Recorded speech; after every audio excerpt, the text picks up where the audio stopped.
you know you're talking to.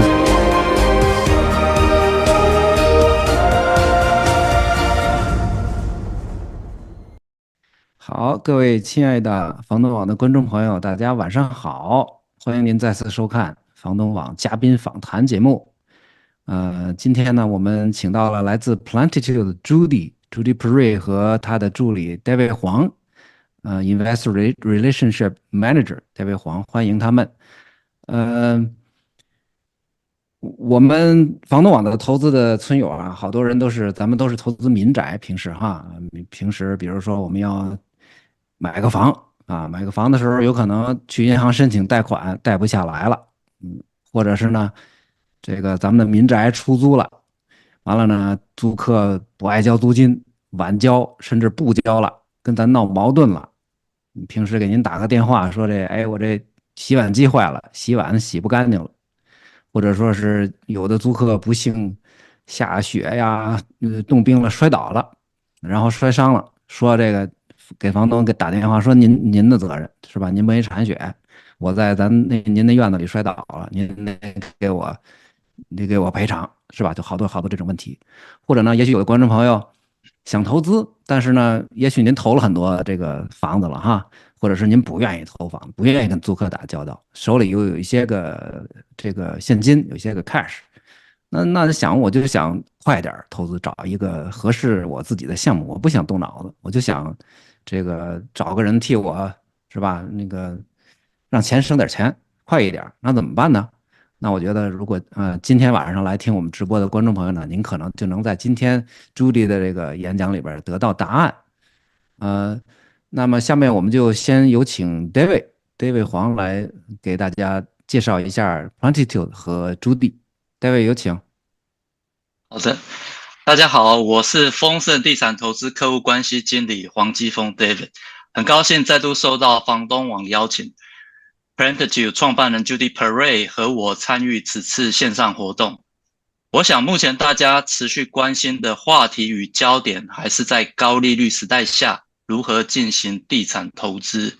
那今天 Judi 将利用我们 Plentitude Real Estate Income Trust 投资组合里面的 Desjardins Project 作为案例，来分享我们如何采用不同财务策略，在去年取得了150万的房产，而且即将打造出未来价值2450万的50户全新出租公寓。我们希望借由这个案例分享，能够与房东网的村友激荡，在地产投资上有不同财务策略思考。接下来，我们请 Judi 来为我们做分享。Now let's welcome Judi to discuss the alternative financing pathway to acquiring the 1.5 million Desjardins property. Judi? Thank you, Simon and David. Welcome, everyone. I'm sorry I don't speak in your language the way these gentlemen do, but I'll try my best not to go too quickly. And just to talk about a little bit about our acquisition, Desjardins. Desjardins is a project that we have in Windsor, Ontario. It was a beautiful parcel of land with a nice country home on it. It's just one big house. It was I think it's about 80 feet wide, this parcel of land, with a house on it, single family home, worth about $750,000. What was happening when we were acquiring this project is there was a battery plant that was new industry right around the corner, lots of jobs.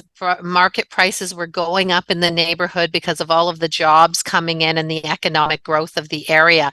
So what was happening is 2 doors down from this particular property, a developer purchased this land a couple of doors down, and they built a 10-story 10-story apartment building just down the road from it. And it was just a few doors down. So they were able to build this big apartment building, and as a result of it, the owners of this particular land who had it sold, this particular house, they had it listed at one point in time for about $850,000. But as the buildings were happening and the jobs were happening, they started increasing their price. Typically, you have people who decrease their price in a market. These folks, and it was the summer of 2022, what they did is they started increasing their price from 750 to 800, and then it went up to 850, and everyone around them was telling them that the property was going to sell for about 900,000. So what my partners and I did is we offered 1.1 million. We started at 900,000 because our realtor had a good relationship with them, told them that they were going to get 900,000, that he had a buyer. We were the buyer, so we knew the realtor knew the seller very well. We knew that they wanted about $900,000 for this property. So what we did is we came in a little strong at about 1.1 million, or 1 million to start with. And then what happened is verbally they accepted our $1 million, but then another builder came along less than 2 or 3 hours later. So they must have been talking, because the realtor has to notify anybody else that's interested in the property that there's an offer. So our $1 million suddenly went up, and the other gentleman offered 1.1 million. So we matched the 1.1 million because they had met us and they liked us more, and they said that if we could match his price, that they would give it to us. So we were negotiating at 1.1 million. We thought we had the deal. All of a sudden, we lost the deal. And the reason we lost the deal is the other developer and builder had another house. So what he offered the seller was 1.1 million plus a house to live in. Remember, these people were going to be moving, right? If we buy their house, they need to go live somewhere else. And they were downsizing from a property size perspective, moving a little closer to the city. This was a large parcel. It was about 500 feet deep. So they wanted to get into a city lot, maybe 100-foot lot or something, and they needed about $600,000 in order to purchase their new property. And so they were going to take this extra money, the extra $500,000, go on holidays, retire, live mortgage-free, do all of these wonderful things. And they were mortgage-free on this property. So with the $1.1 million offer, and then the other builder comes in and offers them 1.1 building and a million and a house, they accepted the other builder's offer. So we lost the deal. And we sat and we waited. And we waited for them. He had conditions on the offer, and it was condition of financing. What we knew about this property was it was only worth $750,000. So if it's only worth $750,000, you're only getting a mortgage for $600,000, because any lender, it was a single family home, any lender would give you 80% loan to value on a $750,000 home, which is only $600,000. So imagine we're at 1.1 million. We're only getting financing on 600,000, which means I need to come up with $500,000. Right? For the down payment or for the deposit, I have to come up with that, because I'm only going to get 600,000 in financing. Now, one of the things we had offered was a long closing. They were moving and they didn't have a house yet, and they were afraid that we were going to buy their house and they would be homeless. So they didn't want to have all this money and have to live in a hotel or an apartment. They wanted a house. So they wanted a really long closing. These are some of the things we knew about them, is they needed a long closing because they didn't have another house to move to. And they needed at least 1.1 million in order to retire, to be comfortable. So we knew this about them. The other builder had offered them their offer. It was conditional on financing. So if we needed $500,000, so did the builder, because he was only going to get 600,000 in financing, right? So he was going to have to come up with $500,000. This was an independent builder, builds here and there, he doesn't have a lot of capital, and didn't necessarily have everything he needed to close on this property financially. So what we did is we waited for the deal to fall apart. We knew when the conditions were going to be waived, and as soon as the conditions were waived, well, not waived actually, as soon as the timeline has changed, let's say it was 2 o'clock in August on a Friday afternoon. So 2 o'clock in August on a Friday, this guy doesn't sign off and give the waived conditions. So it's not a firm offer. It's now a dead offer because he can't waive the conditions. He can't come up with the $500,000. We were set to let the deal go, but we decided to just wait and see what was happening with him. Now, because the deal died, it's the realtor's responsibility to let our realtor know that the deal fell apart. And we were ready. We knew what day the deal was going to fall apart because we kept checking in. Our realtor checked in and said, hey, have they waived conditions yet? What's going on with this deal? And every week or so we would check in, and then we knew when it was going to be waived or not waived. So a few hours beforehand, our realtor called and said, hey, how's that deal going? Our buyer is still interested. And the realtor on the other side said, oh, no, they haven't waived conditions yet. And as soon as the deal fell apart, their realtor called our realtor and said, the deal fell apart. If you want to put another offer in, you can put another offer in. He thinks he's going to get another chance at it, the other guy. So what we did, remember, we knew a few things. We knew that they needed to live somewhere. We knew that the other offer was far greater than ours. We knew what the other offer was because you can find out when there's a conditional offer on it. So we knew that he had offered 1.5 million. No, sorry, 1.1 million plus a house. So we came back with 1.5 million. We said, this is the most we can offer, 1.5 million. Which means we now need to come up with 900,000 on closing, plus 600,000 that we could get in financing, which is a lot of money, right? Remember, this house was only worth $750,000. We offered 1.5 million. Now, a lot of people say to me, why would you offer twice the value of a house? One of the reasons I offered twice the value is because we had limited access to traditional financing. We knew we were only going to get, 600,000 on it. So I offered more, which sounds crazy, but it's not really crazy because we wanted to have flexible terms. We wanted to work with the seller and have flexible terms. And that's what vendor take-back financing is really all about. Or we were setting this deal up for vendor take-back financing. They jumped at 1.5 million. We said that they didn't want a condition of financing because they had just gone through this. So we said, we're not going to put a condition of financing on it.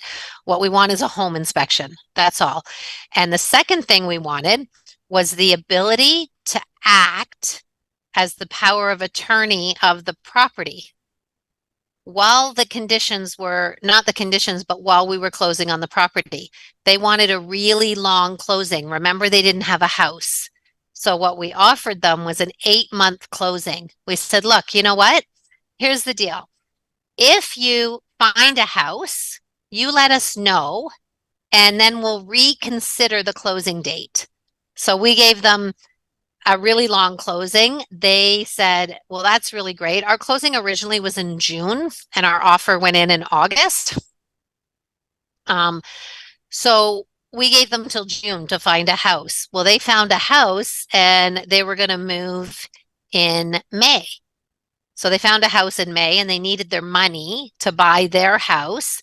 So what we did is in our offer is we said, we will allow you to stay in the house until you move, until you have another house. We didn't need the house. Remember, we're developing it and we're going to tear it down. So we want to give them everything they want.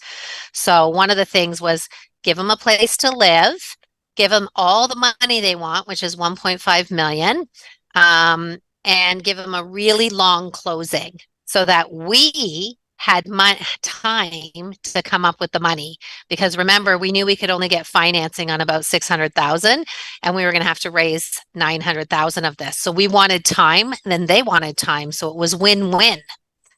So David, I know you wanted to ask me a question just right about now. So I think I'm going to let you ask that question so that I can get into when we ask for vendor take-back financing. Yes, for sure. Yeah, it's a very interesting story behind our project, right? So what is the thought process behind using the VTD for the Desjardins acquisition? Yeah, so we had offered, first of all, I always ask for a vendor take-back financing to begin with, right? I asked for it in every offer. They said no. They said no, they weren't going to do a vendor take-back financing. So we said, okay, we'll give you 1.5 million. We don't want your VTB. We'll take care of it ourselves. And then we had the property appraised. And so when we had the property appraised at 750,000, it was our opportunity to tell them what the reality was. The reality is anybody who buys this property is going to have an appraisal of 750,000 and is going to have difficulty getting financing for more than that. They're going to have very deep pockets and have the money. So what we did is we had a sit-down conversation with them. We took the appraisal. We went and talked to the sellers. Remember, we had gone through and did a home inspection already, so we got to know them. They were on the property. My business partner talked to them, had tea with them, just had a nice conversation, got to know what their needs were. And we had a sit-down conversation and said, look, here's the challenge we're having. We were just very upfront and honest with them and said, your house is appraised at 750,000. It will always be appraised at 750,000 unless you do something to it, or unless the neighborhood goes up in significant value in the next few months. So you're going to have difficulty for anybody to get financing on this for more than 750. So he said, but what we can do for you is, because it's difficult to finance, a lender sees a 1.5 purchase price at a valuation of only 750,000. They wonder what's going on, right? They're like, why are you buying this for that price? That doesn't seem right, and whatever, right? So it makes it a bit difficult to buy, to be honest, when you're overpaying. So we had a good conversation with them. They said, why would I do this for us? I said, well, you have confidence in the property. You've already sold it twice. One fell through, but you've already had 2 offers on it. So with your confidence in the property, we'd like you to finance it for us. And they're like, well, we know we need our money. And we said, but yes, I know you need your money, but we're going to give you $850,000. And your new purchase, because we knew they had purchased a new home. We knew how much it was. We can look that stuff up, right? Your new purchase is 600,000. We're giving you 850 in cash.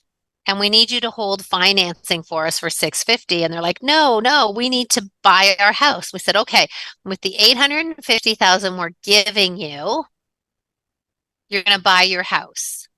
And they said, but we need the extra money so we can retire. I said, what are you going to do with the extra money? And they said they were going to invest it. And I said, how much are you making on your money if you invest it? And they said they were going to make 5%. So we offered 7% and said, we'll give you 7% on your property on $650,000 mortgage. And for 7%, we'll pay you monthly. So you don't need to invest your money. You give us a mortgage. So what we did is, instead of giving them $650,000 on the purchase price, we only gave them $850. We were left with $650 outstanding, and they are our bank. They are the bank now. They have a mortgage for us in first position, and we pay a mortgage amount to them every single month. I can't remember exactly what it is, but I pay them $5,000 a month. So whatever that interest rate turned out to be, I give them $5,000 a month on the first of every month. We had a good conversation about what their needs were, and we Simon, I know you were asking me earlier about interest rates. How do you decide the interest rate on a house like this or on a purchase? One of the things we did is we decided what their need was. Well, what do they need? They need to have $5,000 in cash. So what we did is we said, well, what does $5,000 equal to in interest? And that's what we offered them. So it comes down to a conversation. It's like, what do they need? If you can figure out what it is that they need the most, sometimes they need to sell the property very quickly and they don't own it, or sorry, they don't have a mortgage on it and they want to sell it quickly. So there's a benefit, a mutual benefit and an incentive. So they will offer vendor take back financing. I know I've offered it before on a house that I was selling because I wanted to get rid of it. So I offered vendor take back financing. In this case, they needed money. So we gave them the mutual benefit, and that was, we don't have to run out and go get financing and have the hassle of doing this. And they get monthly payments every single month. They also were able to negotiate a higher purchase price of 1.5 million because they were willing to fund some of this. This is why they got 1.5 million. I always intended to ask them again for vendor take back financing. It's one of my strategies. I ask for seller financing first. And when they say no, typically when you do the offer with vendor take back financing and you ask for it, they're negotiating with you and they say, no, I'm not going to give you that. And I don't always ask for it because I need it. I ask for it because I want to negotiate the price. So do you know what I'm saying? So for example, I have it as a condition is I'll give you 1.1 million on this property if you give me vendor take back financing. They say no. So I say, okay, well, if you can't finance this, I can't pay that price. So now we're negotiating the price. And if they want the money they want, they typically hold the financing you need. It's really important that you know how much they owe. And you can find that out. Your mortgage broker can run something that's called Purview. Your bank, not your bank, your lawyer can run a title search on the property and it can tell you exactly what's registered on it as far as debt is concerned. You have to pay for this service, but it's so worth it because now you have insider information. You know what is owed on the property. So let's say they owed 300,000 and I offered 1.5 million. But I know that they need 600 for their next house. Well, that means that's 900 they have to have, right? 600 for the house, 300 for what they owe. That means I only have 600 to play with for the vendor take back financing. Yes. So when you're having these conversations, you have to know what they owe. So like that's really important is knowing what they owe. Because if they owe nothing on the property, the conversation is open. Right? You can provide somebody a very generous income if they hold the mortgage for you. You just have to help them understand how much money that's going to be. Right? Do you want to see one of the ways that I calculate this? Absolutely. Or I help them understand this? Yeah. Okay. Yes. So what I do is I go to this calculator.net calculator and I use the amortization calculator. So what I do is I go, okay, so I want them to hold 650,000 for me. And I'm going to do a 6-year term, a 30-year term and 6% interest and calculate that. And that means it's $3,897. Now, remember, I told you I pay them $5,000 a month. So what I did is we reverse engineered that and said, don't forget, I'm also not paying principal. So in this example, 650,000, 30 years, 6% interest, they're making $38,782,000 extra on that purchase price, right? So when I do a an offer to somebody doing a VTB, what I do is I take these first 5 lines, right? I just take the first 5 lines of this amortization calculator, and you'll see the interest is just over 38,000 in year 1, 38,000 in year 2, 37,000, 37,000, 36,000. I add that up, and I can have a conversation with my seller and say, this is how much I'm giving you. I'll calculate this very quickly. 38,782. I'm just going to round to the dollar just to make it easy.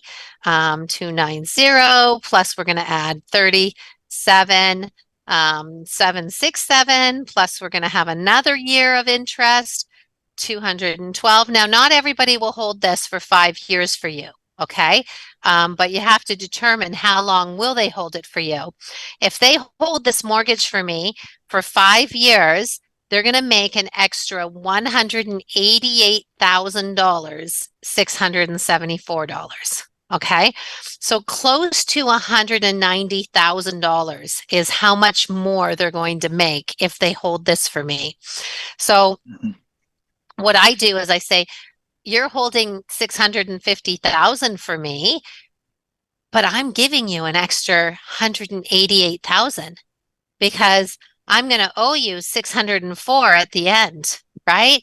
$604 from $650 is how much? It's $46,000. That's all you've paid off in that 5-year period, but they've received $3,897.08 every month. So for 60 months, they've received that, which is $188,674 is the difference.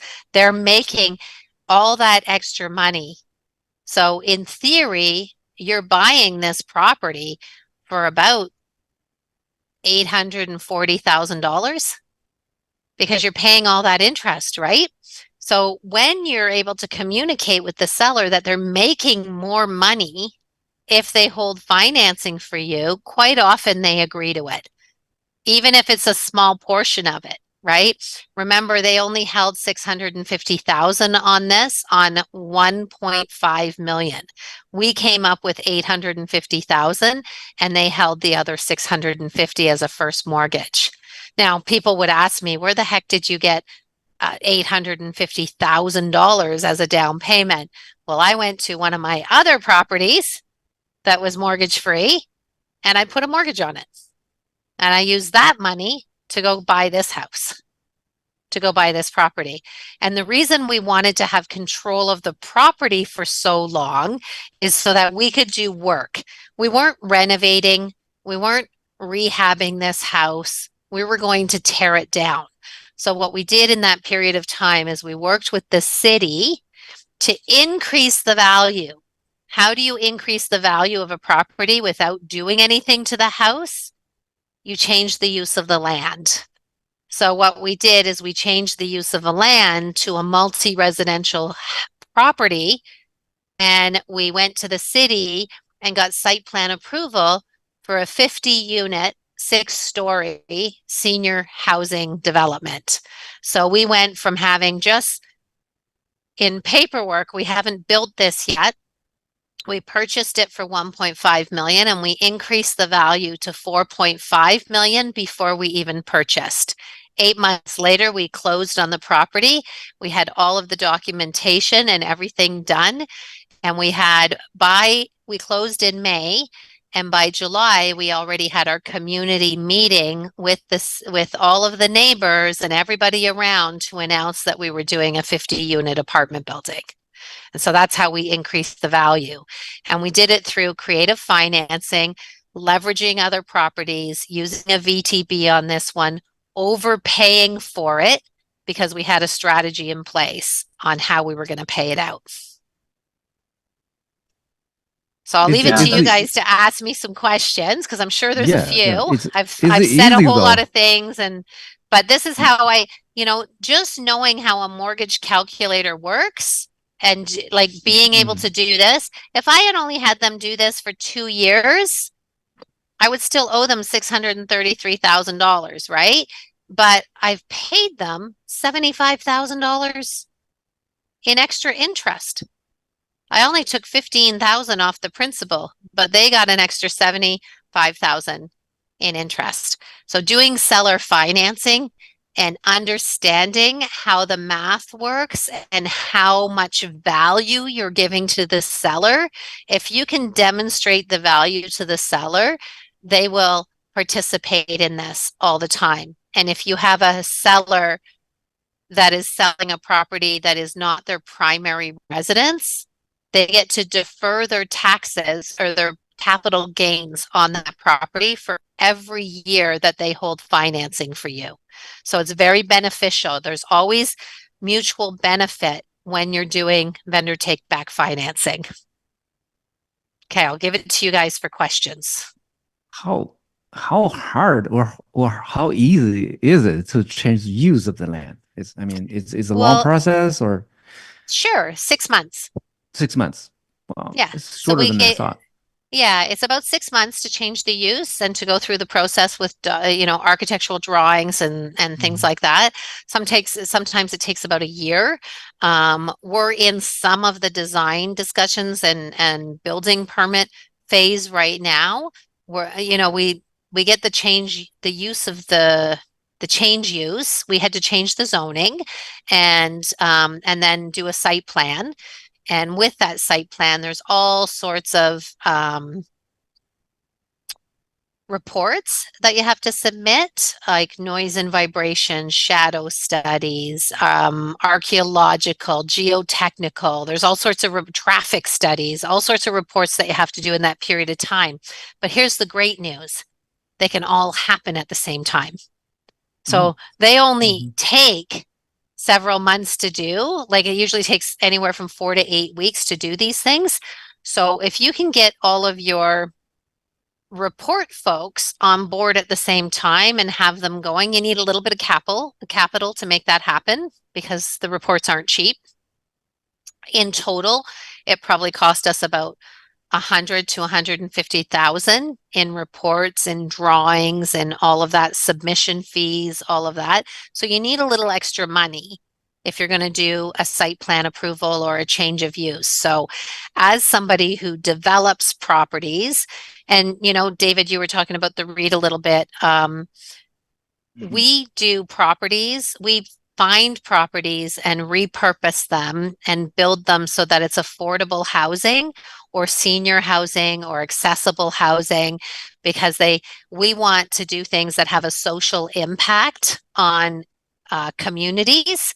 So this is why we chose this particular property, is because we knew that we could do at least 50 units in it and have them completely accessible. So seniors can live there from the time they're 55 until the time they die. They can stay there because the building is designed for them to stay in place for the rest of their life.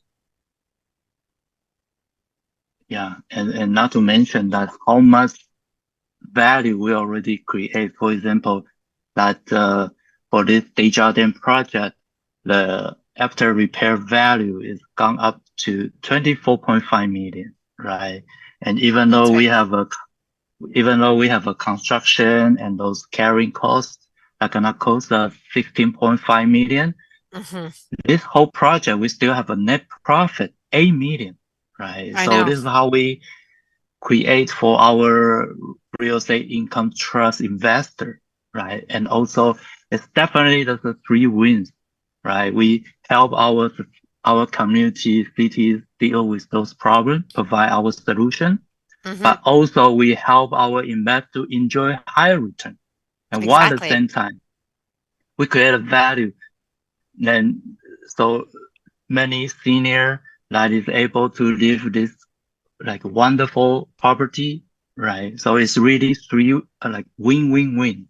It is win-win-win, because we are, well, even 4 wins. We created value for the seller. We created value for the tenant.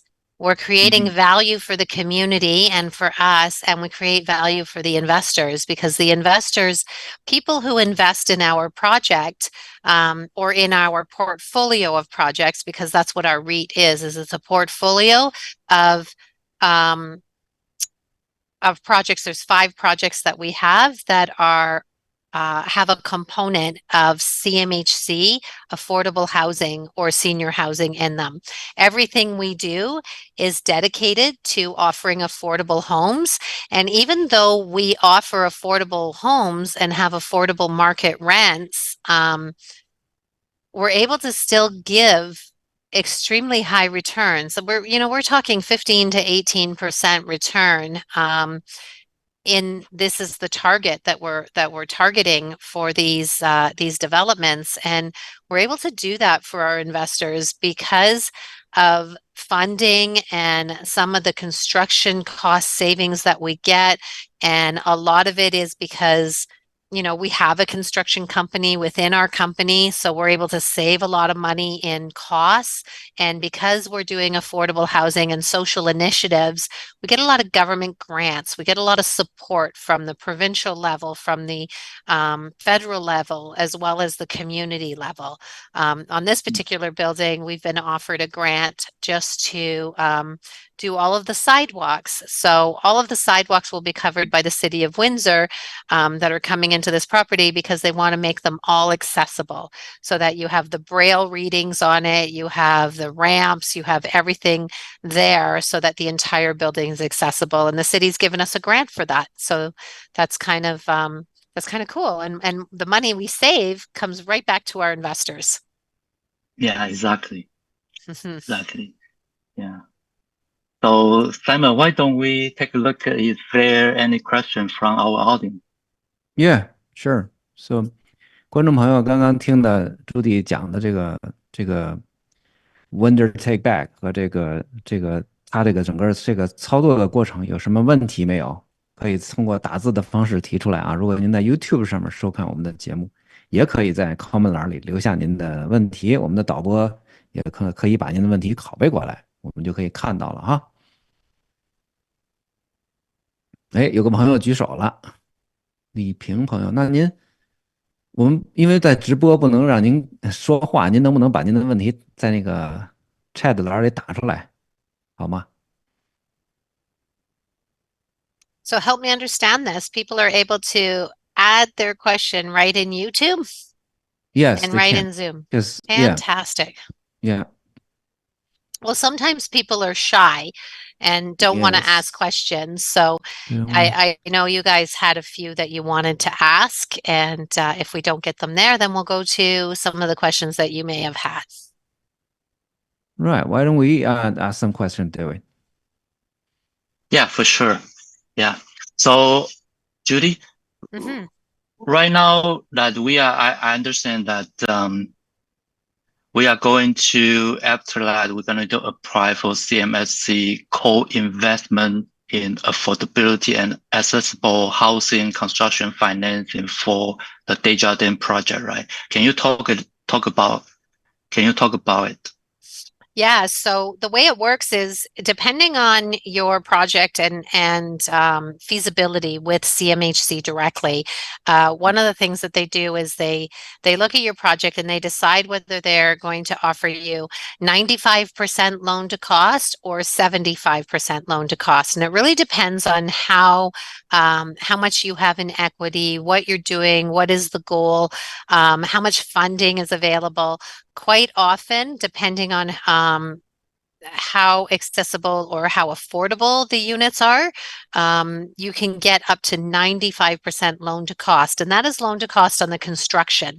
So you have your equity in there, and your land is your equity. Don't forget, we purchased this for $1.5 million, but now it's worth $4.5 million. So we have $3 million in equity just in this project alone. So when they're looking at the construction costs, which is all in, including carrying costs and everything like that, is about $15 million. We already have 20% equity in there. So if we get 95% loan to cost on this, they're going to give us almost 100% of the money that we need because we have a surplus of equity. And in the case where there's 75% loan to cost, then how we get the difference in that is through the involvement of the REIT. So through investors and limited partners that come in and invest in the project, that makes up the difference. and we can get right up to 95% loan to cost. It varies between the co-invest. Co-invest is 75%. 95% is the rental construction financing initiatives, and it's the fast homes initiatives that the government has right now and putting more homes into the communities. That is one of the biggest priorities of our federal government right now. So there is a lot of funding. There's a great deal of funding for that. And if your project is viable, our projects are viable, we'll be able to be eligible for anywhere from 75 to 95% loan to cost. Getting to the 95 is amazing. Co-invest really is the 75%, and that happens typically in communities that are smaller communities that don't necessarily have the same allotment, let's say, of government funding, because the larger communities get more money.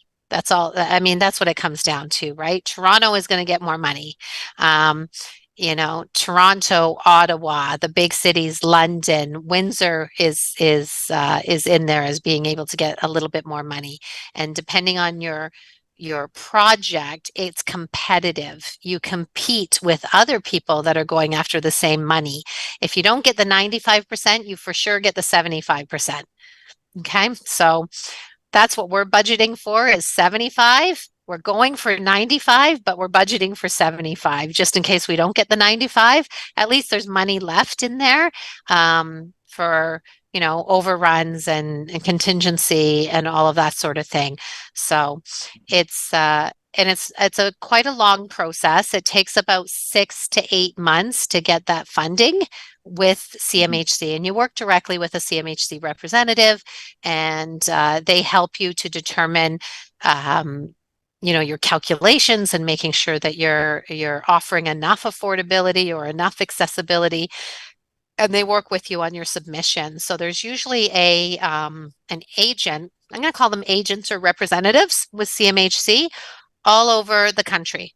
They're all over the country. There's 67 of them in Ontario alone. So, you work directly with them and they help you with the funding. Yeah, that's great.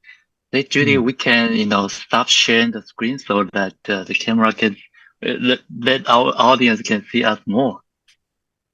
I did stop I think she already stopped. screen. Are you still seeing her screen? Okay. Yeah, sure. So we have an earlier chart, right, together with Simon. So Simon, do you have any question? Actually, I do. When we talk about rates or everything, I think we always get a question from people is like, do we provide some sort of, say, reports from Plentitude? And how does Plentitude manage or mitigate the risk? People always ask these kind of questions. That's a great question, actually.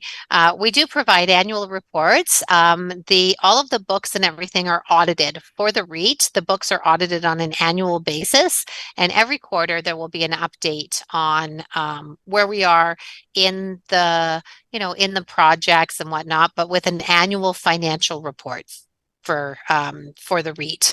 So, and they are audited. They're audited by a third-party accounting firm that is that is not employed by us. They're general auditors, and they audit the entire REIT or mutual fund trust, because we have a development trust as well.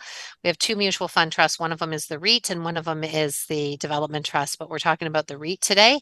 But in general, they are all audited. It's also regulated. This is a regulated investment. It's regulated by the Securities and Exchange Commission. So you need to ensure that you follow a lot of, all of the legislation because it is government regulated. So the money, it's traceable. It is the trace is clear, and there are reports. Yeah, and it's interesting because you do have to follow every dollar.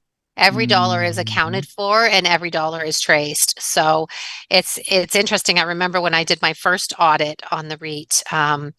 we have to show where the money came from, how it came into the company, where it went to in the project, and there is a definite flow of where the money goes, and there's an accountability and a reportability that goes with that you have to account to, and I'm actually quite glad that they have an auditing process, because it keeps everybody that's involved on the up and up, and it keeps it legitimizes what you're doing as well. And I think that it's important that people, when they are investing in different types of investments, that they do their due diligence and they ask for that sort of thing, and that they know that whoever they're dealing with is registered. They're registered and they're licensed, and the folks that are taking your money are licensed to do that. Because I think it really is important. It does certainly mitigate the risk. Awesome. Yeah. Thank you.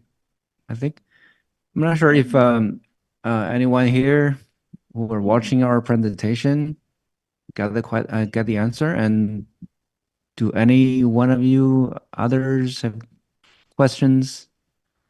Yeah, I think let's let our audience ask next before we let our audience ask next question. I think my duty, actually, I need to remind all our audience that what currently we are only offer information. So whatever we are talking about, this is only for illustrative purpose only. That does not constitute an offer to sell or solicitation and offer the interest to purchase any security. So everybody needs to do your due diligence, and also you need to seek for those professional financial advice. Okay. Mm-hmm. What's this question say? Can the seller want to reduce the holding period after we sign the seller back contract? Will the buyer have a risk of managing the cash flow? So after that, are we talking about, I think we're talking about the vendor take back financing. Yeah. And so when we had that holding period, we had them, they were going to buy that property, right? They were buying another property, and we offered them the opportunity to tell us when they needed to move. The risk to us is coming up with that cash, right? And coming up to the capital. One thing to remember is we didn't offer something that we knew we couldn't deliver. Right. So we knew that we had funds available. We knew that we had funds, that we could rely on to close on this property. We could have gone and got a normal mortgage for $600,000 on this property if we wanted, and put a tenant in it. We actually have a tenant living in there right now, who knows that we're building something and that they're going to have to live somewhere else eventually. So it's a family member of a friend. We know that they'll leave. How to decide the rate of the VTB like a mortgage? Yeah. So we used regular mortgage rates, and we knew they needed $5,000. So what we did is we said, well, what is $5,000 a month into the $650,000? So if you take 5,000 and you times that by 12 months, we're giving them $60,000, right? Now we're going to divide that by how much we're borrowing, which is 650. Oh, I did the math wrong here. So we do 60,000 divided by 650 really gave us an interest rate of 9.2%, because we pay them. That is interest only, right? That's interest only is 9.2%.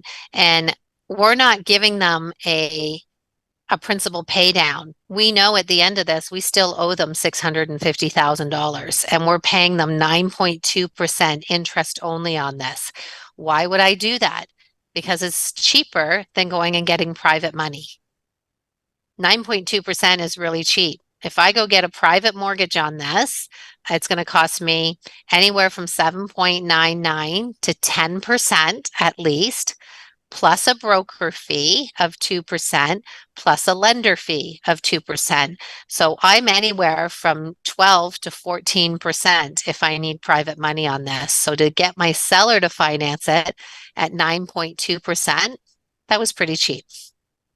And it was easier than going through the process of getting a private mortgage, working with the mortgage broker, doing all of that.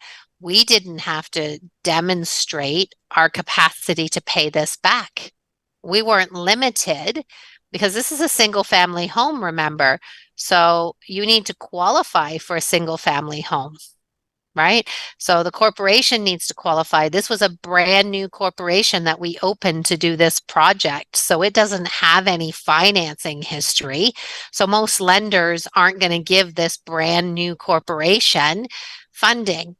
And what they're going to ask for is a personal guarantee from me. And because I'm self-employed or I work for, I have a company, I don't pay myself. So I don't show any income. My company makes money. So then my company has to qualify and we have to go through all that hoopla. So what we did is just went straight to the seller. It's easier, it's less complicated. And so that's why we did it. I love vendor take-back financing. I've done it more than once. Done it more than once in my life. I love it for development. I also love it for vacation properties. I'll touch on that just for 1 minute if I can, is I've purchased vacation properties. Like, I had a person who was selling a part of their camp or their cottage rental business, but they didn't have a whole lot of revenue to show on this cottage rental business because it was a small mom and pop shop. They made a lot of money, but they didn't show a lot of money, okay, for tax purposes. And so what that meant was on paper, the economic value of this property didn't show very well. So it was difficult to get financing on. So I did a vendor take back financing on that one as well. I gave them, I think it was almost 7% interest on a monthly basis. I paid them $1,250 a month. And I think I borrowed just $215,000. It wasn't very much, but it was an inexpensive purchase, $330,000. This is before the market went crazy. $330,000 for 3 lakeside cottages. And I asked for vendor take back financing because it was difficult to finance, and they gave it to me. And they were very happy with it and ended up, even though they agreed to 1 year, they ended up doing 3 years because they were very happy with the arrangement. So it is a very interesting strategy, asking for seller financing or vendor take back financing, because they use those terms synonymously. They do mean 2 different things. I won't get into it, but most people call it seller financing or vendor take back financing. And it does allow you to be very creative, particularly in a tough market or on a property that's difficult to get financing on. Yeah, it's a very creative way. Mm-hmm. And it's how people bought houses before. People bought land through seller financing for centuries. That's how in Canada people bought land, is they would quarter off a piece of land from a farmer, and then you would pay that farmer for that land for 20 years or 10 years or whatever, and it was seller financing. And we've been doing this for hundreds of years. And it's only because it's become difficult to get financing recently with interest rates that this is becoming more popular. Oh, so it's not something new. It's been there for 100 years. Hundreds of years. Mm-hmm. Hundreds of years. It's becoming more popular, or people are learning more about it now because it's difficult right now. Interest rates are high. Yes. And so imagine if you can pay the exact same interest rate, but not have to go through the qualification process. Yes. You can can't buy get the more money from the bank. Why not from the seller? Exactly. And you know what? And the seller wins. You're giving them such and the great thing about it is they know the property. So the risk is lower for them than it is the bank. The bank doesn't know that property, but the seller does. So the risk is actually lower if the seller gives you financing than if the bank does. Too bad for the banks. Too bad. They make enough money. Yes. Wow. Yeah, they make enough money. But anyway, we've got, if anybody wants to learn more about it, reach out to David. David is a pro on this. And, you know, I just think it's such a great strategy, and there's so much you can learn Yes. about it. And you don't have to offer it in first position either. It can be second position. You can have second position seller or vendor take back financing where the bank gives you a first mortgage for 80% and you can ask the seller for another 10%. So you really only need to come up with 10% down. Okay, so that's a really good strategy too, is asking the seller for a second mortgage. And the benefit to them is they get almost all of their money, and it's just 10% that they're not getting. So you can do it as a second mortgage as well. It doesn't have to be first, it can be second. And the value in doing it like that is that you only need to come up with 10% down. Great idea. 观众朋友还有问题吗？ Any questions?